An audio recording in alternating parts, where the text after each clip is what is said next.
maléfica para a destruição da família. Já existem países onde o casamento é feito por contrato. É um contrato já com tempo de vencimento, que poderá ser ou não renovado. Então alguém se casa, faz um contrato de 5 anos, e depois de 5 anos não precisa nem ir à justiça. Então o contrato terminou. Imagina só o que o inimigo faz. Aí ele faz um contrato com outra pessoa. Então o padrão de família, aquilo que Deus ele prisma, então está sendo destruído. Entretanto, a família é um projeto de Deus. Por mais que o inimigo ele lute para destruir a família, ele não vai conseguir, porque foi um projeto criado por Deus. Mas é verdade que nós precisamos ter cuidado com a nossa família. O projeto família, ele jamais será destruído. Sempre haverá casamentos, sempre haverá novas famílias sendo criadas, estabelecidas, mas o projeto família não será destruído. Entretanto, há muitas famílias que têm sido atingidas e que têm sido destruídas. Quando falamos de família, nós partimos do princípio que nós pertencemos a pelo menos 2 famílias. A família de orientação e a família de procriação. A família de orientação é a família onde nascemos. E nós desempenhamos pelo menos 2 papéis, o papel de filho e o papel de irmão. A família de procriação é a família que criamos. É aquela família que a Bíblia diz, deixa pai e mãe e apegue-se à sua mulher e ambos se formarão uma só carne. E quando então eu deixo pai e mãe e de repente eu me caso, eu ali dou início a uma nova família. É a família de procriação. E nessa família nós desempenhamos também pelo menos 2 papéis. O papel de cônjuge e o papel de pai ou mãe. Então todos nós pertencemos a uma família, que seja família de orientação, que seja família de procriação. Então a família, ela está nos planos de Deus, no propósito de Deus, e Deus prisma pela família. Não existem famílias perfeitas, há sempre problemas que vão surgir. Os problemas eles são inevitáveis, eles vão surgir de alguma forma. A questão está não em evitá-los, mas saber lidar com eles ou administrá-los. A questão está em se trabalhar os problemas que surgem dentro do lar, que surgem dentro da família. E não deixar que o inimigo destrua a nossa família. Nós estamos numa época que eu diria que é uma época muito difícil. Até porque as instituições como a família, a escola, a igreja, que são instituições responsáveis pela educação, eu chamo de a tríade da educação. São 3 instituições que têm um papel fundamental na educação. Primeiro, é a família, é o berço onde nascemos. Segundo, a escola, que é o ambiente onde nós aprendemos. E terceiro, a igreja. A igreja também ela contribui no processo da educação. E essas 3 instituições, elas viviam, de certo modo, numa redoma. Elas viviam, de certo modo, protegidas. Por quê? Porque aquilo que era falado, por exemplo, dentro de casa por um pai, pela mãe, isso era lei e era obedecido. Por quê? Porque os pais, eles eram referência para os seus filhos. E muitas vezes havia famílias em que não precisava se falar, bastava se o pai erguer a sobrancelha e ele sinalizar para o filho, ele já entendia a mensagem. Por quê? Porque o filho compreendia e via na figura do pai aquela pessoa que era o seu modelo, que era a sua referência.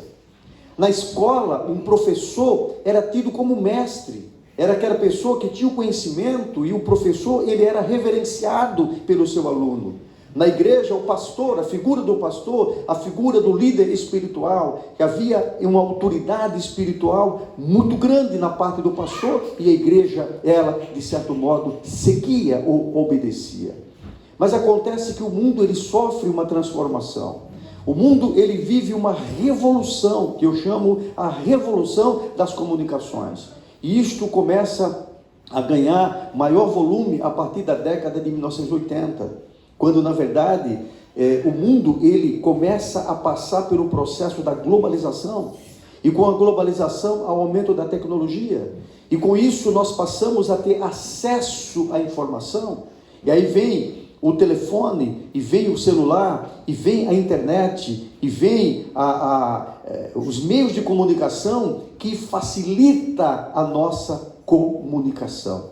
E os historiadores ou os comentadores sobre a globalização, eles colocam que após este período, o mundo se torna como se fosse uma aldeia global. Hoje não existe mais fronteiras entre os países. Então, eu estava do outro lado, agora é de manhã lá no Brasil. Então, observe, não existe mais fronteiras devido ao processo da globalização. Mas junto a isso, veio também o acesso de forma ampla de informação. E muitas vezes essas informações, elas não são as melhores e as mais precisas.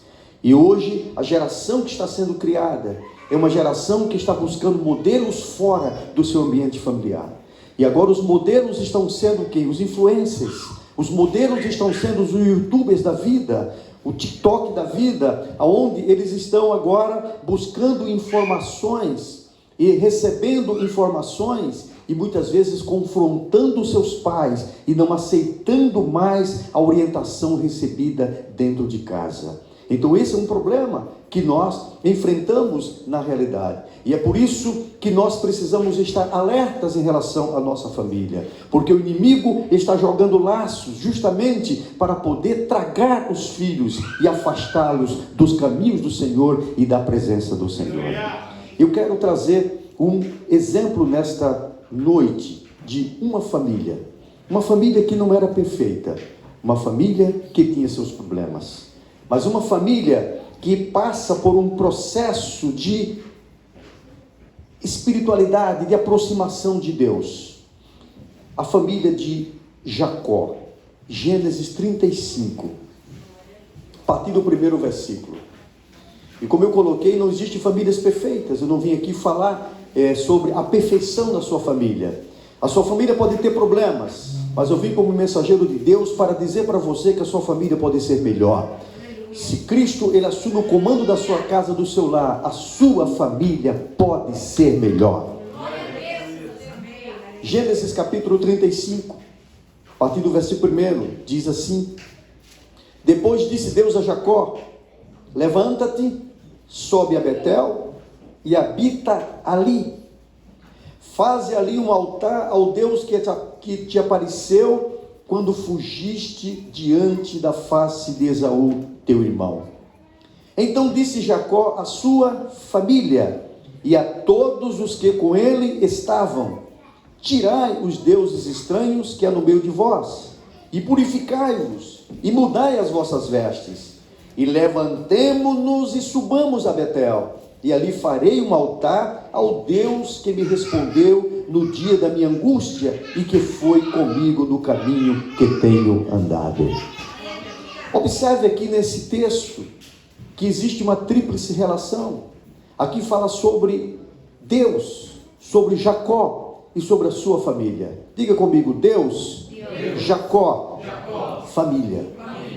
Agora observe que no versículo 1, mantenha a sua Bíblia aberta, diz assim: Depois disse Deus a Jacó, ou seja, Deus está falando com Jacó.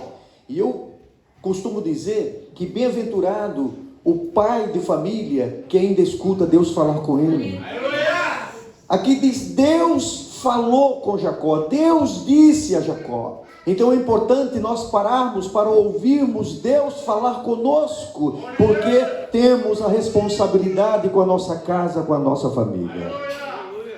Mas Deus ele diz: levanta-te, ou seja, esteja pronto, sobe a Betel.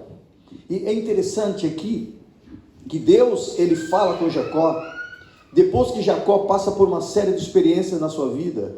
E uma das grandes experiências que ele viveu é quando ele retorna, que Deus manda ele voltar, e ele vive lá com Labão, seu sogro, e as mulheres, filhos, e Deus disse: agora volta. Só que ele tinha um problema, ele tinha o seu irmão, e que seu irmão havia jurado que ia matá-lo, justamente pelas questões que aconteceram lá atrás. Ele tomou o direito de primogenitura do seu irmão, e ele precisa passar por um processo para que Deus restaure a sua vida. E ele, lá no Val de Jaboque, ele encontra-se com um anjo. E lá o anjo do Senhor ali o abençoa, depois de feri-lo, depois de tocar na sua coxa. E diz agora que o seu nome não será mais chamado Jacó, mas Israel, porque como príncipe ele lutou com Deus e prevaleceu. E agora então, Deus aparece a Jacó e ele diz para ele: eu quero que você vá a Betel. Primeiro ele passa pelo Val de Jaboque, ele passa por um processo de transformação na sua vida, e agora Deus dá uma direção para ele: eu quero que você vá para Betel. Só que Betel tinha um significado na vida de Jacó, porque foi exatamente naquele lugar que se chamava Luz anteriormente, aonde Jacó teve um encontro com Deus, aonde ele ali, ao deitar-se ao relento, num deserto, numa madrugada fria, possivelmente ali aos seus 5 graus centígrados na madrugada, e ele ali então tinha apenas uma pedra para pôr como travesseiro, e Deus aparece a ele em sonho, e ele vê uma grande escada cujo topo chegava aos céus, e ele viu anjos de Deus subindo e descendo naquela escada, e depois Deus fala com ele, lhe faz promessas, e quando ele se levanta, ele acorda, ele diz: quão temível é este lugar, este não é outro lugar senão a casa de Deus, e esta é a porta dos céus. É ali que ele faz um pacto com Deus. É ali quando Jacó, ele sai da sua vida de engano, a sua vida que ele vivia antes, e ele agora começa uma relação com Deus, e ali ele então faz uma promessa: Senhor, se tu me abençoares nesta viagem, e se o Senhor não deixar faltar pão para eu comer, se o Senhor não deixar faltar vestes, e o Senhor me proteger, eu quero te fazer uma promessa. Primeiro, a partir de hoje o Senhor será o meu Deus. Em seguida ele diz: de tudo que eu ganhar, eu vou dar o meu dízimo, Senhor. E ele faz esse propósito. Observe que Jacó, ele passa por Betel, e ele vai até a casa da família da sua mãe, ele vai até a casa do seu tio Labão, e ali acontece toda a história dele, e a vivência dele ali, que ele foi enganado, o seu casamento, os seus filhos, toda a história.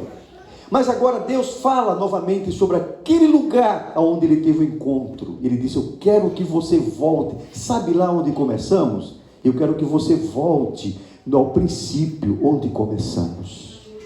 Quem sabe Deus está tocando no seu coração e diz: filho, eu quero que você volte lá naquele ponto onde eu falei com você, aquele momento em que você viveu uma estreita comunhão comigo. Eu quero que você volte. Isso fala de uma renovação, renovar a sua fé, a sua confiança. Talvez você esteja cansado, esteja vivendo situações, problemas, e isto tira o foco, tira às vezes a nossa espiritualidade, mas o Senhor diz: eu quero que você volte a Betel agora. Volta, porque foi lá onde nós começamos a nossa relação. Mas é interessante que Deus não só pede para Jacó ir a Betel. Observe que em seguida ele diz: eu quero que você habite, eu quero que você more.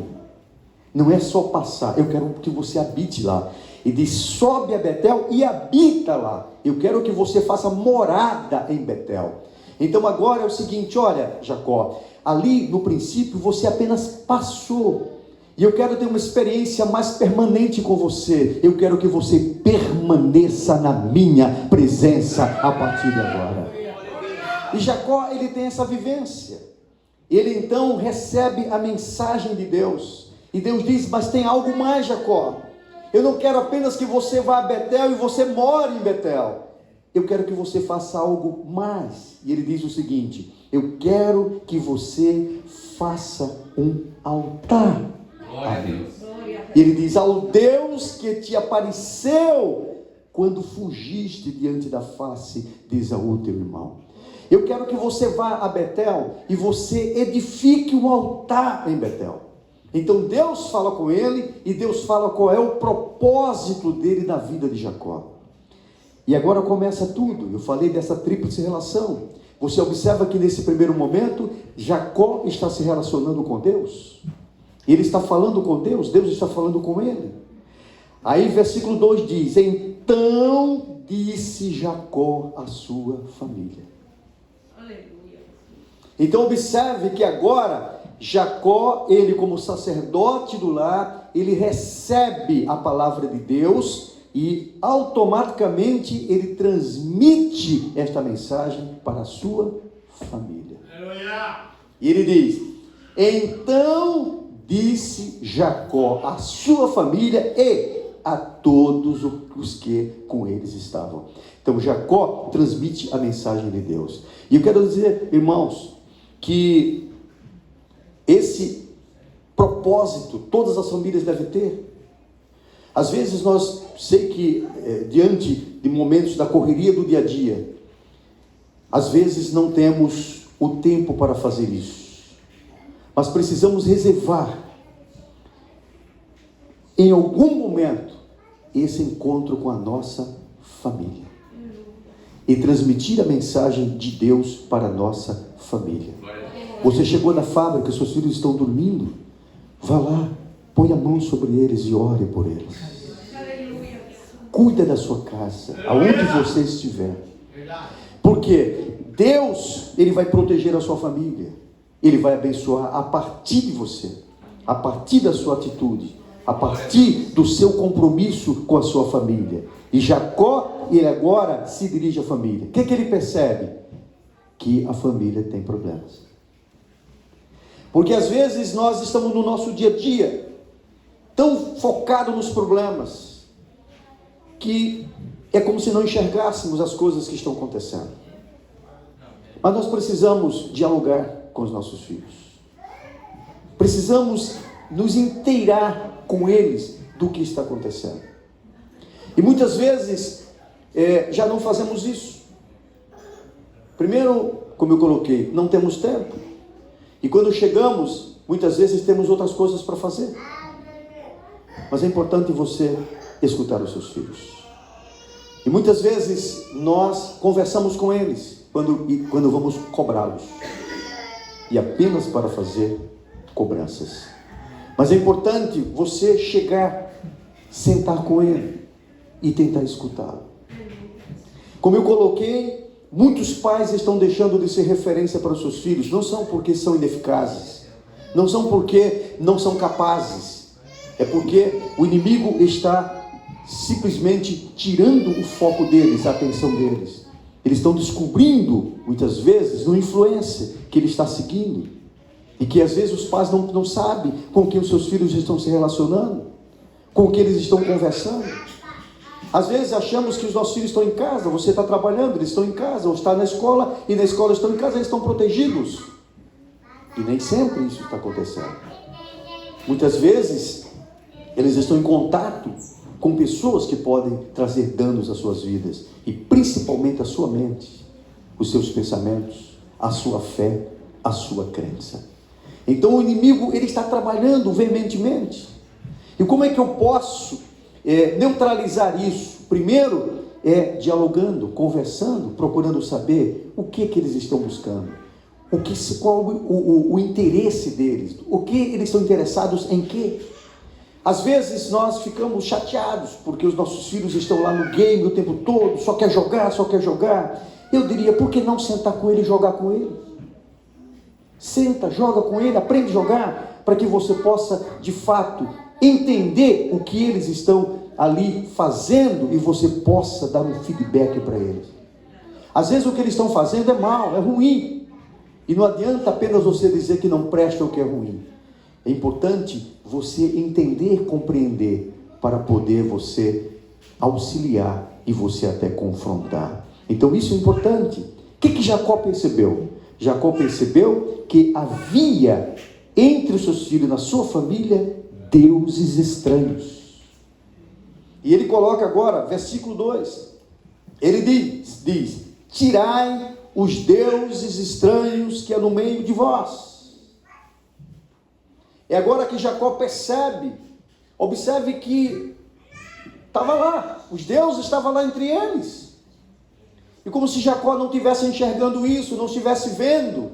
Mas quando ele tem um encontro com Deus, e quando Deus fala com ele, agora ele tem um olhar, porque isso é interessante. Na nossa relação com Deus, quando nós olhamos para o Senhor, nós contemplamos a glória dele. Quando olhamos para nós observamos os nossos defeitos. E agora, Jacó, ele percebe, ele vai conversar com seus filhos. Ele diz: tirai fora os deuses estranhos que é no meio de vós. Então é esse contato, esse diálogo que é necessário, que é importante, se conversar com os filhos.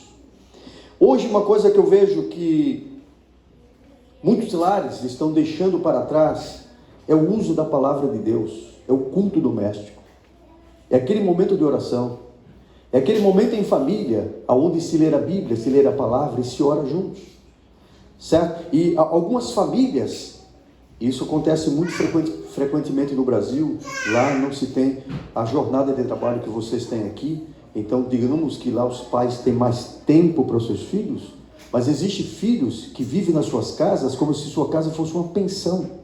Eles vivem trancados, e eu chamo de filhos do quarto. É aqueles filhos que eles ficam isolados, eles ficam trancados, e eles só saem para pegar alimento e volta. Então a família não tem aquele momento da mesa. Então, um país como esse, que é muito corrido, em algum momento precisamos cuidar da mesa e estarmos todos juntos, em família, na mesa, pelo menos uma vez por dia, se isso for possível. Para quê? Para que naquele momento em que toda a família está reunida ali, se abra a Bíblia, a palavra de Deus, se leia a palavra, se comente e se ore juntos. Então Jacó, ele conclama a sua família: tirai os deuses estranhos que há no meio de vós. Então, deuses estranhos, ou seja, tudo aquilo que nós, de alguma forma, damos uma atenção especial, ou seja, uma adoração àquilo.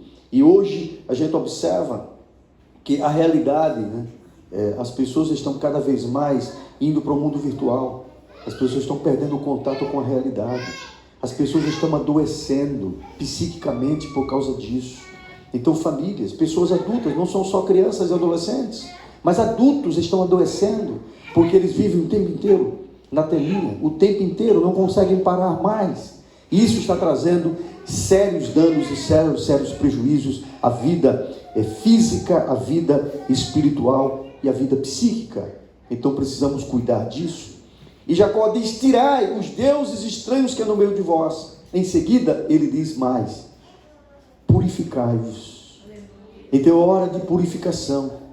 É hora de começarmos a nos purificar, a nos santificar. Que significa nos aproximarmos, a nos chegarmos mais a Deus. É momento de nos aproximarmos do Senhor, estarmos mais juntos deles. Eu sei que quando deixamos o hábito de reunir a nossa família para orar, para buscar o Senhor, muitas vezes a resistência da parte dos filhos até de fazer esse trabalho. Mas pais, não desistam. Então aprendam a dialogar. E eu costumo dizer que diálogo não é um monólogo, certo? Às vezes achamos que dialogar é simplesmente falar, e não é isso.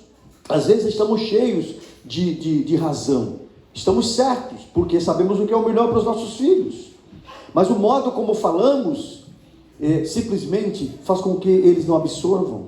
Então, quando eu aprendo a dialogar, eu aprendo primeiro a ouvir.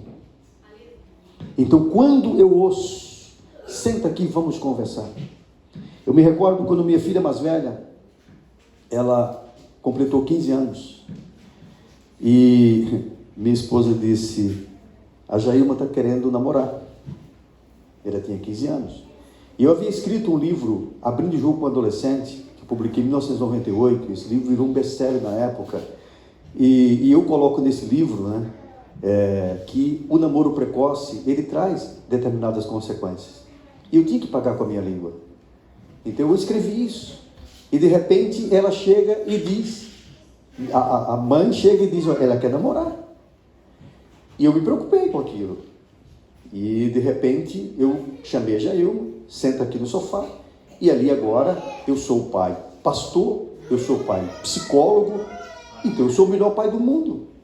E ali eu dei um sermão para ela de 1 hora mais ou menos, explicando para ela por que namorar naquele momento era algo que não ia trazer proveito, ia trazer só prejuízos para ela. E ela: sim senhor, sim senhor, sim senhor, sim senhor. E eu fui dormir achando que eu fiz a maior coisa do mundo. Olha que pai que eu sou. Eu sou o cara, né? De repente me sentia aquele pai que deu uma aula para minha filha. Quando eu fui deitar, minha esposa fez uma pergunta e que me fugiu o sono.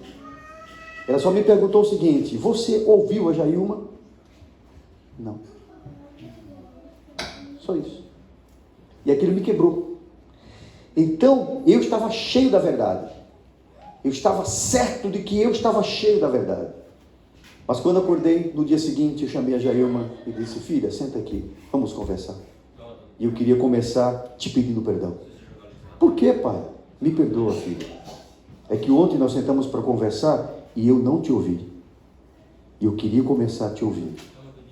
Vamos zerar e começar de novo. Aí perguntei para ela: qual é a motivação sua de querer namorar agora?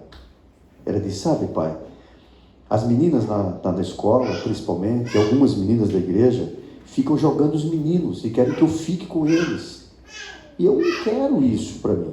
Aí surgiu agora o boato que eu sou lésbica, que eu sou sapatão. E aí eu quero provar que eu não sou. Você percebeu? Então, se o seu filho está seguindo por um caminho que é aquele caminho que você acha que não deve ser, ouça ele. Converse com ele. Se aproxime dele. Então você precisa se aproximar do seu filho, procurar entendê-lo, gastar tempo com ele. E quando você gasta tempo, aprender a linguagem dele. E aí então, eu cheguei para Jailma e disse: filha, é o seguinte, eu ainda vejo que não é o melhor momento para você. Mas eu não vou te proibir. Eu quero conversar com o rapaz. E o menino de 15 anos também. E então, mandei chamar ele bem branquinho, assim, quando eu falei que ele ficou rosado, né? E aí, como bom nordestino, eu cheguei. Aí coloquei para ele: rapaz, seu cabra, você está querendo namorar com a Jailma? É. E diz assim: e você trabalha? Não. Você quer casar com ela? Agora não. O que você faz da vida? Eu estudo. Ele disse: você está pronto para namorar? Depois eu coloquei para eles o seguinte: aí contei para eles o porquê que eu achava que não era certo e que não era o momento correto.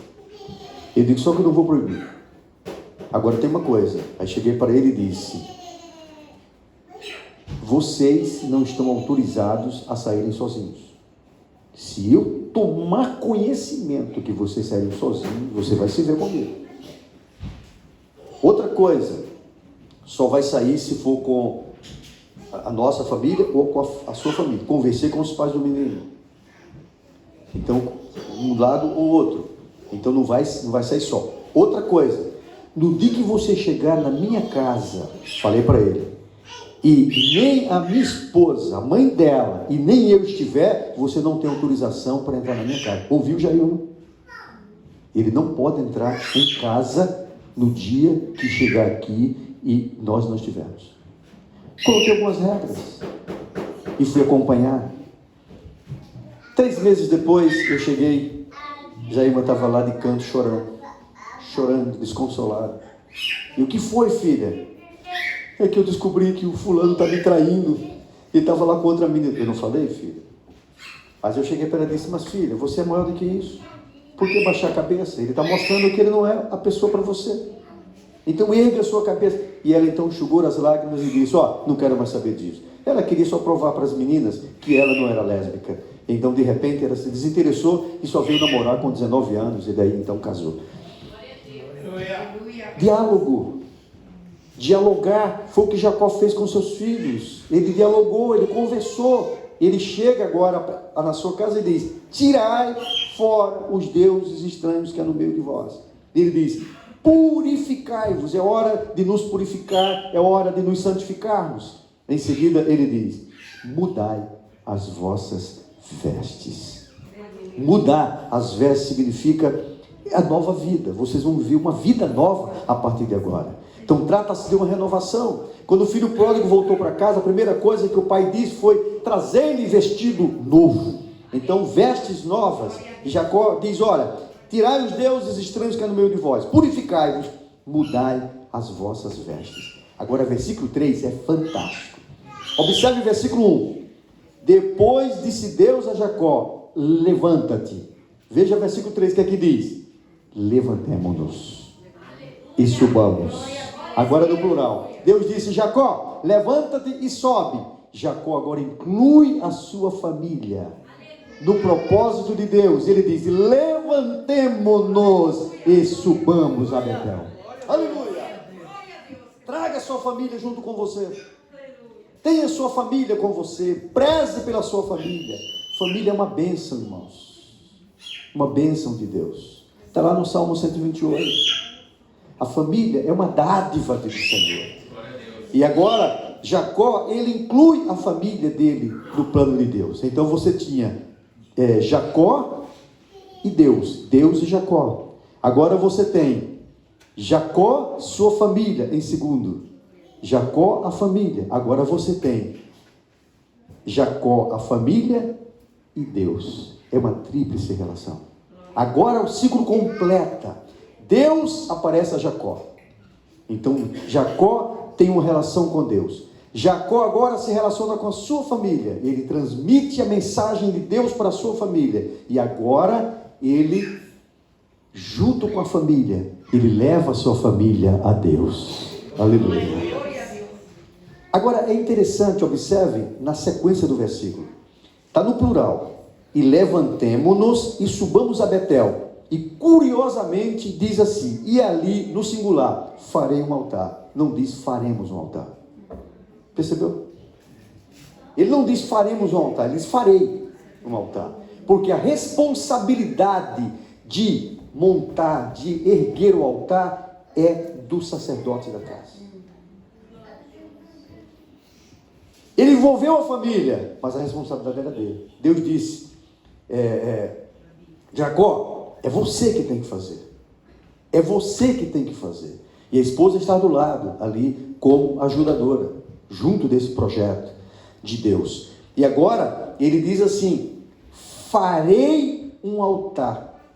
E quando ele diz para a família, ele está conversando com a sua família. Ele diz, levantemo-nos e subamos a Betel, porque ali farei um altar.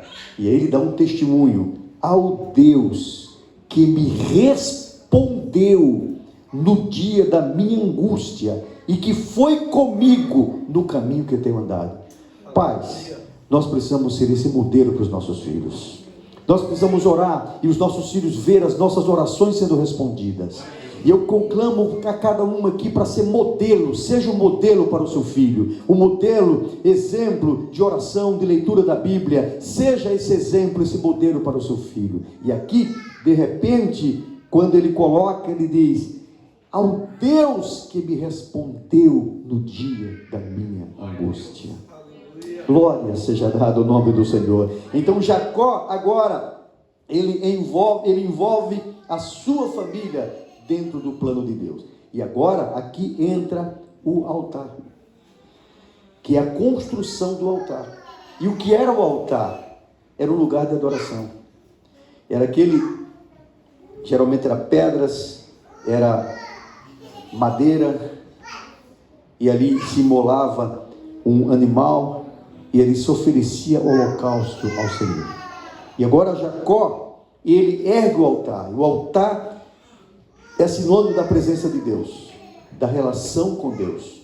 E eu vejo que os problemas familiares, eles são resolvidos quando nós temos um altar dentro da nossa casa ativo.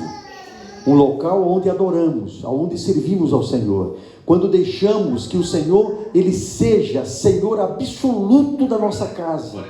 Eu sei que muitas vezes nos perdemos com os problemas, com as dificuldades da vida, perdemos o foco, às vezes até chegamos do trabalho irritados, chegamos às vezes cansados, estressados, e às vezes perdemos esse foco. Mas é importante nós buscarmos sempre essa renovação na nossa vida. Se Deus está conosco, se o Senhor está sob o controle das nossas vidas, nós temos uma condição melhor de lidar tanto com as questões externas como as nossas questões internas, e temos uma condição melhor de lidar com a nossa casa, com a nossa família. Então é muito importante isso. Irmãos, precisamos blindar o nosso lar, blindar a nossa casa, blindar a nossa família. porque o inimigo estará aí semeando. Eu vejo como uma doutrinação, uma doutrinação. Eu não sei aqui no Japão, mas no Brasil hoje é uma praga, está sendo uma lástima essa questão, por exemplo, da ideologia de gênero, aonde se está ensinando as crianças de que o menino não nasce menino, a menina não nasce menina, e que eles têm que escolher qual o gênero, o sexo, quando eles crescerem. Isso está se tornando uma praga mesmo, uma coisa terrível. As escolas estão começando a proibir-se falar o nome de Jesus nas escolas. Então a gente observa que os filhos estão sendo enviados para ambientes onde eles estão sendo doutrinados, onde eles estão sendo ensinados. E qual é o diferencial? O diferencial é você simplesmente ensiná-los dentro de casa. A Bíblia diz: ensina o menino no caminho que deve andar, e mesmo quando envelhecer, não se desviará dele. Quando Jacó, ele fala da sua experiência, ele mostra o que Deus fez com ele, e ele justifica o porquê eles estão subindo para Betel, porque eles vão ali fazer um altar, porque ele vai erguer um altar. Ele está falando ali da presença de Deus. E eu diria, meus queridos irmãos, nós precisamos, nesse momento, nos dias atuais, levar os nossos filhos a uma vivência espiritual, levar os nossos filhos ao encontro com Deus. Então é algo que vai além das letras, além da cognição, do entendimento, da compreensão. A vivência é algo muito maior. Quando você vivencia, você experiencia, aquilo que a gente experimenta, aquilo não se apaga. Aquilo que nós apenas ensinamos, aquilo que apenas falamos, pode ser esquecido um dia. Mas aquilo que você viveu, aquilo que você experimentou, que você experienciou, aquilo marca a sua vida para sempre. Então faça com que o seu filho tenha uma experiência com Deus, faça com que o seu filho tenha um encontro com Jesus, que ele viva essa experiência. Estimule ele a buscar o batismo no Espírito Santo, porque quando ele estiver batizado, falando línguas estranhas, nada vai realmente tirar isso dele. Então leve a sua família a uma vivência espiritual. A Bíblia fala da mulher samaritana, e quando aquela mulher, ela teve um encontro com Jesus, aquela mulher, quando Jesus, ele mostra para ela, ela começa ali a entender que Jesus é o Messias, depois daquele diálogo. Aquela mulher larga o seu cântaro, ela vai na cidade, e ela testemunha, ela fala sobre Jesus, e as pessoas acreditam no que a mulher diz, e as pessoas creem na palavra da mulher, porque ela estava tão impactada com o que viveu, que as pessoas creram, e elas foram ver Jesus. Mas é muito interessante, você pode observar capítulo 4 de João, no final do capítulo, quando os samaritanos, eles chegam para a mulher e diz: mulher, já não é mais pelo teu dito, já não é mais pelo seu testemunho, mas agora nós mesmos vimos e conhecemos e sabemos que Ele é o Cristo. O que é isso? Vivência, experiência. Então leve os seus filhos a uma experiência, a uma vivência com o Senhor. Então precisamos disso para ganhar os nossos filhos. Então leve-os a conhecer Jesus, lance desafios. Eu sempre conto essa experiência. Eu, quando certa vez estava em Rondônia, e lá durante o almoço, era um evento de EBD, e aí a gente estava tomando lá um suco, e alguém falou que no Maranhão tem um refrigerante chamado Jesus. Não sei se vocês sabem disso. E aquilo me chamou a atenção. Eu achei engraçado, um refrigerante chamado Jesus. E ali, o pessoal conversando e tal, e eu cheguei em casa, né? Quando eu voltei, cheguei em casa e falei para a esposa, e disse para ela: olha, eu descobri que no Maranhão tem um refrigerante chamado Jesus. E ela me fez uma pergunta crucial. Ela disse: mas é gostoso? Eu não sei. Por quê? Porque o meu conhecimento era um conhecimento apenas à base de ouvir falar, ouvir dizer. Irmãos, esse conhecimento, ele é superficial. Não podemos deixar que os nossos filhos vivam apenas isso. Eu ouvi falar que Jesus batiza com o Espírito Santo. Eu ouvi falar que Jesus cura. Gideão, naquele momento dele, né, que o anjo aparece a ele coloca assim: o que dizer? O que os nossos pais falavam. Ou seja, alguém falou que havia milagres. Onde estão esses milagres? Mas eu, como bom estudante, eu fui pesquisar, fui para a internet. E eu descobri muitas coisas interessantes. Eu descobri que esse refrigerante, ele é tão popular no Maranhão, que nem a Coca-Cola conseguia batê-lo. E a Coca-Cola comprou, certo? A fábrica. E hoje sai na latinha do Jesus, sai lá Coca-Cola. E eu fui ver a fábrica, eu entrei na fábrica, né, lá pela internet, fui ver a composição, descobri que ele é um refrigerante rosinha, e descobri um monte de coisa e tal, e quantidade de funcionários, como era, e aí eu cheguei munido agora de informação, cheguei para minha esposa e contei tudo isso para ela e muito mais. Mas ela me fez a mesma pergunta, e aí, é ou não é gostoso? Não sei. E aí você vai, não, vamos estudar, vamos fazer e tal. Sim, e aí? Porém, alguns meses depois, eu recebi um convite para ir a São Luís. E eu fui a São Luís. Quando eu cheguei lá, desci no aeroporto, o pastor foi me buscar, eu contei essa história para ele. Ele riu e disse, não se preocupa, pastor, hoje o senhor vai almoçar com Jesus. E eu fui, e chegou lá no almoço, tomei o refrigerante Jesus. E eu não via a hora daquele evento terminar. Eu queria chegar em casa, porque agora eu queria dizer para ele, eu experimentei, agora eu sei, agora você pode me perguntar, que agora eu experimentei. Mas foi melhor do que eu imaginava. Porque quando eu estava vindo embora, o irmão chegou e disse, eu quero mandar um presente para sua esposa. Ele pegou um fardo com 6 latinhas e pegou outro fardo com 6 garrafinhas e disse, leva para ela. Aí quando eu cheguei em casa, foi interessante, que quando eu estou chegando, a primeira coisa que ela pergunta é, e aí, você provou do refrigerante? É bom ou não é? Eu digo, eu não vou te falar. Aí abri a bolsa e disse, prova você. E aí você tira a sua conclusão, se é ou se não é bom. O que é isso? Experiência. Irmãos, o Senhor Jesus, Ele quer se manifestar para você, para a sua família, para os seus filhos. Às vezes a gente busca coisa muito sobrenatural, mas o Senhor está mais perto de nós do que você imagina. Então leva o seu filho uma vivência de fé, leva o seu filho essa experiência com o Senhor, e isso vai marcá-lo. Isso não vai se apagar, o inimigo não vai ter o poder de mexer na sua mente. Por quê? Porque ele tem uma vivência, porque ele tem uma experiência, porque ele viveu. Então, você é batizado com o Espírito Santo. Não adianta alguém dizer, isso é bobagem, isso não é verdade. Não adianta, por quê? Porque você provou, você sabe o que isso significa, aleluia. Então, você vive, você viveu essa experiência. Então, é muito importante levarmos os nossos filhos a essa vivência espiritual. Então, Jacó, ele se preocupa com a sua família. Observe essa tríplice relação. Primeiro, Deus, Jacó. Segundo, Jacó, a sua família. Terceiro, Jacó, a família e Deus. Então façamos isso com a nossa família, porque a nossa família, ela pertence ao Senhor.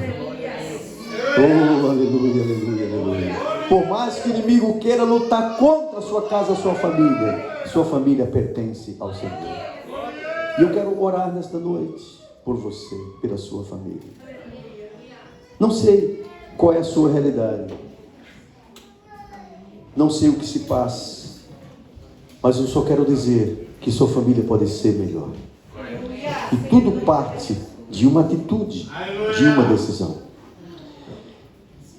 O mais importante na vida, irmãos, não é onde chegamos, mas é onde podemos chegar. O que você viveu, você não tem como voltar no tempo e mudar. Você não tem como modificar. Se foi bom ou se foi ruim, já foi. Não tem como mudar. Agora, Deus te deu um presente, que é o hoje. E hoje tudo pode ser diferente, se você quiser. Tudo pode mudar a partir de hoje, se você quiser. Porque Deus te deu esse presente. O mais importante não é como se começa na vida, mas como se termina. A Bíblia fala de homens que começaram muito bem e terminaram muito mal. Um exemplo de Saul. Saul começou tão bem, que no dia que ele foi apresentado para ser rei, era um homem tão humilde que ele se escondeu na bagagem. Mas ele terminou soberbo e terminou morto na sua própria espada. Salomão começou muito bem, a ponto de Deus realmente lhe encher de riquezas e glórias, justamente por ele ter pedido a Deus sabedoria. Mas a Bíblia diz que no final da sua vida, as mulheres com quem ele se casou perverteram o coração dele. Então a gente observa que muitas pessoas tiveram bons começos e tiveram péssimos términos. Mas a Bíblia fala de homens como Davi. Davi teve problemas, e problemas muito sérios. Mas Davi terminou bem. Terminou como um homem segundo o coração de Deus. E eu quero dizer para você, veja, faça uma análise. Como eu tenho sido em casa? Como pai, como marido, como esposa, como filho, como filha. No que eu preciso melhorar? E essa será a nossa oração. E faça um propósito com Deus e diga: Senhor, a partir de hoje eu serei um marido melhor, eu serei um pai melhor, eu serei uma mãe melhor, eu serei uma esposa melhor, eu serei um filho melhor, uma filha melhor. Faça esse propósito com o Senhor hoje, e o Senhor vai abençoar a tua vida de forma extraordinária. Fiquemos de pé. Posso orar, pastor?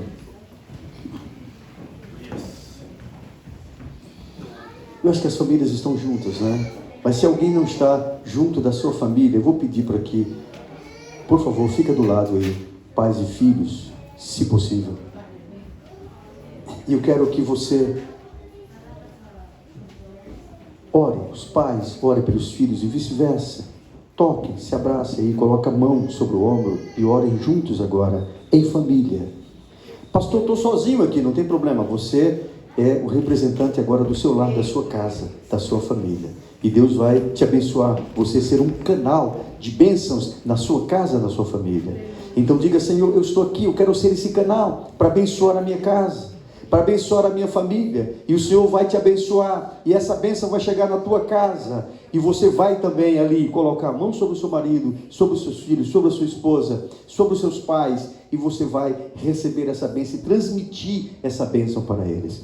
Porque este é o propósito de Deus, é o propósito do Senhor, que Ele abençoe as nossas casas, abençoe as nossas famílias. Eu não sei vocês, mas eu sinto a presença gloriosa do Senhor neste lugar. Meu coração estará aquecido nesse momento com a presença real do Senhor. Deixa o Senhor te tocar agora. Deixa o Senhor tocar a tua vida neste momento. E faz um propósito agora diante dele. Diga: Senhor, eu quero ser uma pessoa melhor. Eu quero ser melhor, Senhor. A partir de hoje eu quero cuidar mais da minha casa. Eu quero, Senhor, me voltar mais para a minha família. Eu quero, Senhor, estar mais na tua presença. Eu quero ter um altar ativo, Senhor, na minha casa agora. Em nome de Jesus, Senhor Deus.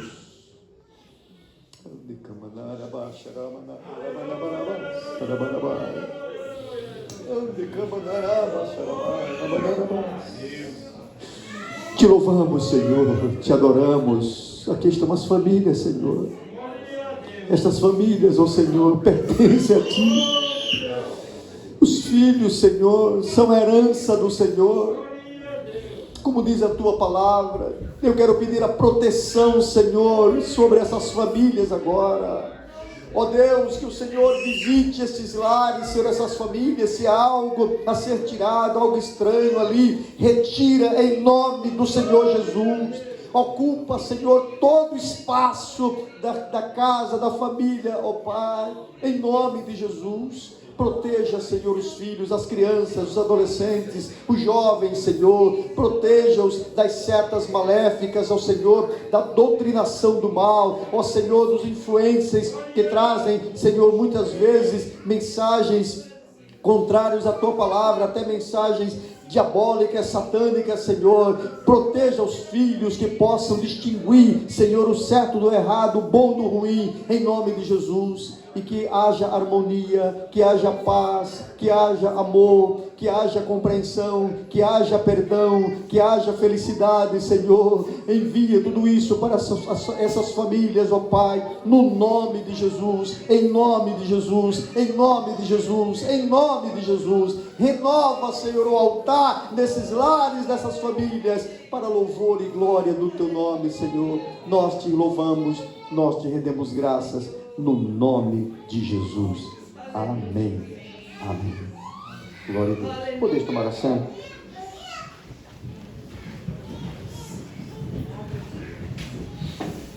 Meus queridos irmãos, aleluia. Eu trouxe alguns livros. Se houver tempo de contar meu testemunho, eu contarei para vocês, mas estar aqui hoje é um milagre de Deus. Em 2005 eu sofri um acidente automobilístico e esse acidente me fez ficar 2 anos deitado em cima de uma cama. Eu tive múltiplas fraturas, fratura do crânio, fratura braço, antebraço e tive a mutilação do fêmur. Hoje eu uso um sapato especial, não consigo ajoelhar, então tenho hoje algumas limitações por conta desse acidente. Eu fui desenganado pelos médicos, fiquei com infecção óssea e eu tinha uma gaiola, era uma Elisarve, gaiola que vinha aqui até a bacia e essa gaiola me fazia ficar deitado, eu não podia sentar. E foram assim períodos muito difíceis na minha vida. Mas foi uma fase da minha vida de aprendizado, de grande aprendizado. E dentre as coisas que aconteceram, a partir eu fiz 10 cirurgias, né? 10 cirurgias, foi um processo assim muito bravo, eu tomava morfina para dor. E 3 meses depois do acidente, eu já estava em casa, então eu estava em depressão, eu só chorava, eu não aceitava. Eu dava aula em 3 faculdades nessa época, eu sou professor universitário, eu estava com 2 consultórios, eu sou psicólogo, estava um consultório em Campinas, outro em Datuba. Eu tinha iniciado a empresa, hoje é uma editora, naquela época era uma distribuidora de livros. E eu tinha uma agenda, eu viajo muito, pelo Brasil afora, e de repente me vi em cima de uma cama, sem perspectiva nenhuma, desenganado pelos médicos. E ali então, eu me recordo que na madrugada eu acordei com muita dor, e quando isso acontecia, eu colocava a morfina, colocava debaixo da língua, e aquilo me entorpecia, eu findava dormindo. E eu, quando acordei, eu fiz uma reflexão que mudou a minha vida, fiz 2 perguntas que mudaram a minha vida. Pergunta número 1, e se eu tiver de viver o resto da minha vida em cima de uma cama? Era uma possibilidade. Quando me veio aquela questão, eu disse, se for essa vontade de Deus, eu quero então ser útil, mesmo em cima de uma cama. Segunda pergunta, o que eu diria para um paciente meu, se estivesse no estágio que eu estou e eu fosse aconselhado? Mas me veio muito claramente 7 passos para se superar um processo de crise. E eu então peguei caneta e papel, anotei esses 7 passos e ali adormeci. Quando acordei no dia seguinte, eu chamei minha esposa e disse para ela, eu vou voltar a trabalhar hoje. Ela se assustou. Ela disse, você está bem? Eu disse, por quê? Eu vou trabalhar hoje. Ela disse, mas você nem se senta na cama. Eu disse, mesmo assim, eu quero montar meu escritório aqui ao lado da cama. E aí eu pedi para ela, providencie aqui um birô, uma mesa, eu quero um computador, eu quero que você providencie uma extensão do telefone, eu quero aqui a internet, e a partir de hoje eu vou começar a trabalhar. E assim aconteceu. Ela providenciou isso. Eu colocava o teclado do computador aqui no abdômen, porque eu não conseguia sentar, colocava no abdômen. O monitor assim na mesinha, e aqui então, com essa mão direita, eu escrevi 12 livros em 2 anos. E dentre os livros está esse livro aqui, que é O Segredo da Águia Dourada. É o livro que eu mais vendi em toda a minha vida. O Segredo da Águia Dourada. Lembra dos 7 passos? Então, eu criei, a partir desses passos, eu criei a história da Serena, uma águia dourada que entra em crise. E ela então entra numa crise existencial. E ela vai até um sábio, e o sábio fala para ela que ela precisa viajar até um santuário. E no santuário ela vai encontrar a resposta que ela precisa para sair daquela crise. E ali então ele diz, só que no caminho você tem que encontrar 7 chaves de ouro. Cada chave tem uma inscrição. E a inscrição dessas chaves precisam ser lidas dentro do portal para que o portal do santuário se abra. E ele deu 4 pedrinhas preciosas para ela. E disse, você vai precisar dessas pedrinhas para encontrar as chaves. Todo o enredo do livro é como ela encontrou as chaves, como ela usou as pedrinhas, como ela encontrou a chave e o segredo que ela descobriu lá no santuário. Então, esse livro aqui tem ajudado pessoas com depressão, pessoas com ideação suicidas, Tem pessoas que têm comprado esse livro no Brasil e dado de presente para empresários, para pessoas não crentes. E eu tenho recebido e-mails, recebido correspondência de pessoas que dizem: olha, eu li esse livro, eu estava pensando em me suicidar, e depois da leitura desse livro, hoje me sinto curado. Então, porque eu trabalho muito essa questão de como você superar um processo de crise. Então, o segredo da Águia Dourada. Então, irmãos, essa experiência que eu vivi, eu tenho no meu YouTube. Eu criei o YouTube na pandemia, né? Eu não usava nada disso, o Instagram também. Então, quem quiser me seguir, você procura lá, coloca Jamiel Lopes, pegado, né? E você vai encontrar tanto no Instagram quanto no YouTube. No YouTube eu tenho meu testemunho lá, e você vê o que Deus realmente fez na minha vida. Eu escrevi outros livros que são bem baseados no mesmo estilo desse. Tem esse aqui, Zeca, a Coruja Deus. Esse livro também é uma fábula, é uma história assim bem engraçada, né, que eu falo sobre os 10 mandamentos do charlatanismo. É a história do Zeca, o malandrão, que você precisa entender a história do Zeca para você ver o que acontece realmente com o charlatanismo. Tem um outro que eu tenho lá, que é o Infinito. Esse livro muito bom, somente para o adolescente, para o jovem, inclusive para dar para o colega na escola, certo? Que é a história de um pelicano, baseado naquele salmo que diz: sou como pelicano no deserto. Eu trago a história do Eirumã, um pelicano que era questionador. Ele queria saber sobre a origem de Deus, a origem do universo. E eu dou um passeio ali na mitologia, na filosofia e etc. Então, ele vai até Alexandria, na biblioteca, em busca de respostas, e lá ele ganha uma Bíblia. Certo? E tudo muda, né? Ele vai no deserto, que ele acha que vai encontrar Deus no deserto. Tem a história também do Eirumã. Então são 3 fábulas que eu escrevi. Além disso, tem outros livros mais que não deu para trazer, né? Tenho mais de 30 livros escritos. Tem um livro que eu publiquei pela CPAD, mas eu não trouxe. Ele é muito grosso assim também, aí não dá para trazer na bagagem, que é o Psicologia Pastoral, que são 500 e poucas páginas. Eu tenho outro que é Psicologia Aplicada à Educação Cristã. Esse também não deu para trazer, mas você pode adquirir pela Amazon, né? Você pode ver lá na Amazon. Quem gosta de ler do tablet, você pode encontrar esses livros lá na Amazon.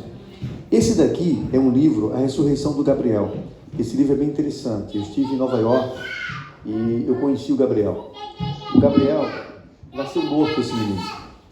Ele nasceu morto e foi ressuscitado. Aqui tem um testemunho, inclusive, de enfermeiras e tudo mais. E eu fiquei tão fascinado pela história dele que eu cheguei para a mãe e disse: mãe, vamos escrever a história do Gabriel. E ali eu gravei a história e, em cima disso, escrevi a história do Gabriel. Tem esse outro aqui também, que é uma história que eu escrevi desse garoto aqui. Esse garoto faleceu com 17 anos. Olha, a história é impressionante, a história desse menino. E o que a gente tem a aprender com a vida desse garoto. Era um menino iluminado, um menino de Deus. A mãe, eu atendi toda a família, eu dei apoio psicológico à família, e eu estimulei a mãe a escrever a história desse menino. Eu digo: essa história precisa ser contada no mundo. E é impossível você ler esse livro e não chorar. Ele é muito forte, a história dele. Inclusive o tema do livro, né?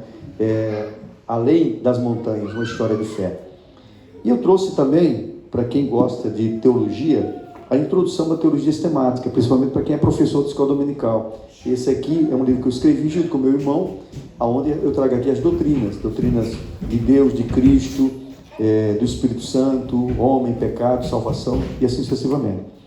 E esse aqui, que é um simpósio que eu faço, que é o combate à ideologia de gênero. Se não chegou essa praga aqui, louvem a Deus por isso, mas eu creio que isso é uma tendência mundial.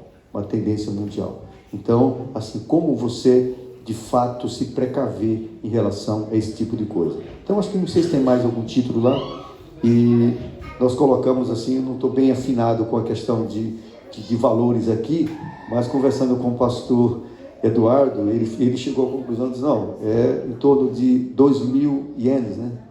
Então, qualquer livro, qualquer um, você pode comprar por esse valor, e você estará também contribuindo, nos ajudando no nosso ministério, no nosso trabalho ali no Brasil, e estará sendo também abençoado por isso, tanto pela literatura, né, porque você vai estar lendo o material, como também estará abençoando o meu ministério. Deus abençoe e agradeço a oportunidade em nome de Jesus.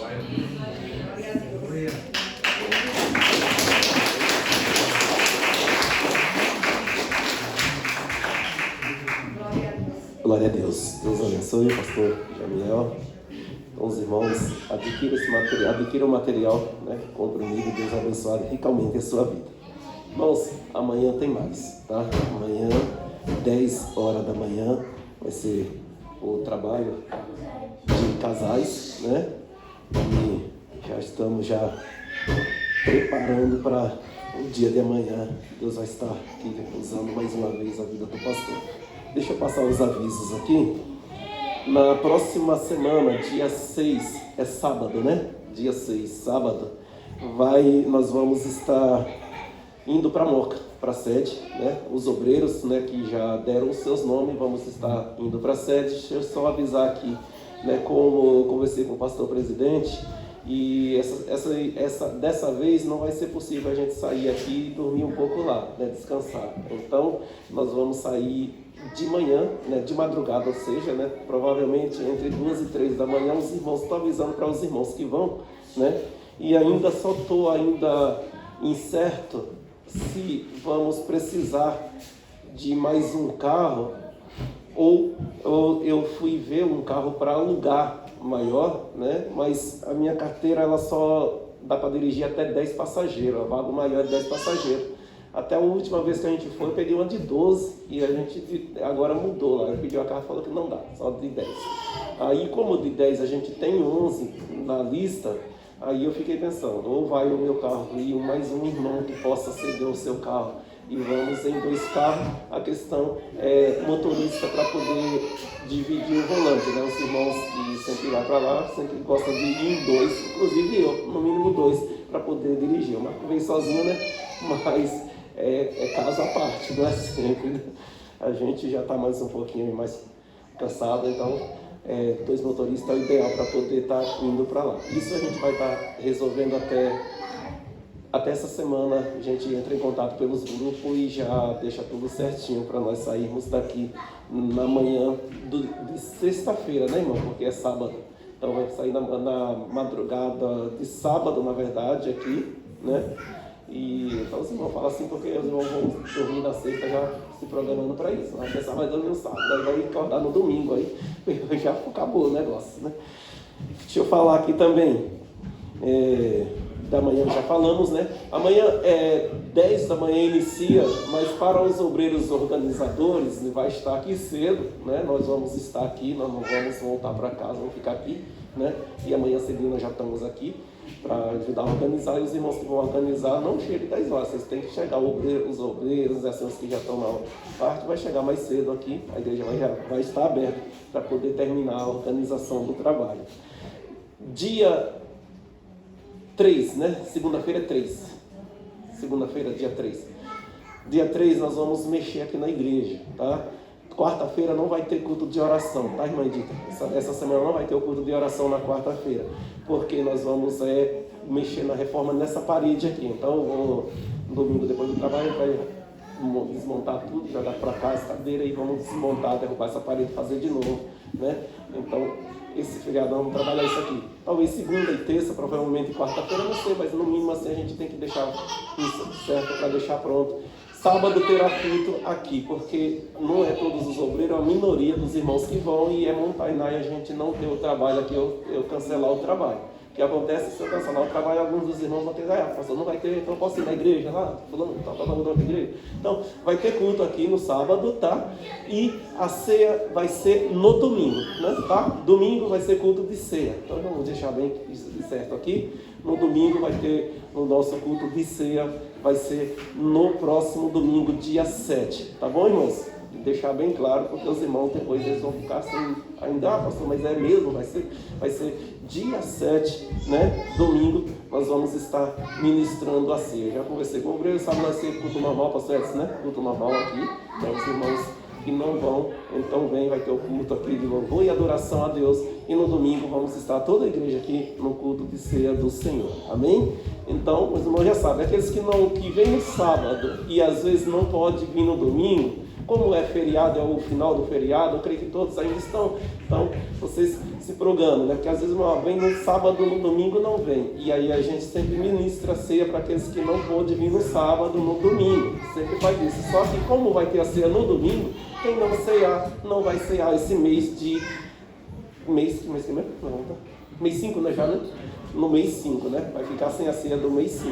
Então, os irmãos não faltem, tá bom? Vamos nos colocar de pé. Vamos estar agradecendo a Deus por esse culto nesta noite. Pastor Jamiel, mais uma vez, Deus abençoe por essa mensagem abençoada, né? E eu quero aqui também pedir para o pastor fazer essa oração para nós encerrar. Nós já ministramos a bênção apostólica que assim encerramos nessa noite.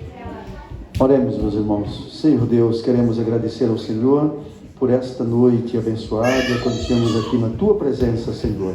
Obrigado por tudo, que o Senhor agora abençoe os Teus filhos que estão indo para os seus lares, guarda no caminho, Senhor, leva-os em paz, e lhe dê uma noite de sono, um sono reparador, uma noite abençoada a todos. Em nome de Jesus, nós te pedimos e já te agradecemos.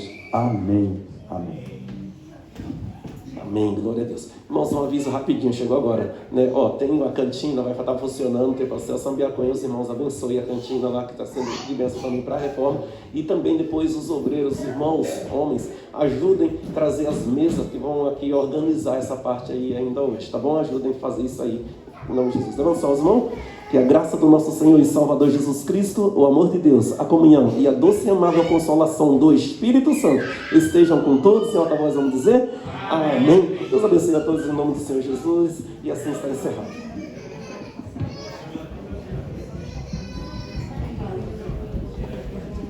Irmãos, os livros tem aqui uma mesa aqui na frente, no hall de entrada tem uma mesa. Presbítero Marcos, você vai estar aí, né? O irmão vai estar aqui auxiliando. 2.000 ienes cada livro, e o irmão escolhe o título, leva e será abençoado em nome de Jesus, tá? Então quando você for embora, quando você estiver saindo, não esqueça de passar aqui, esteja abençoando também o pastor.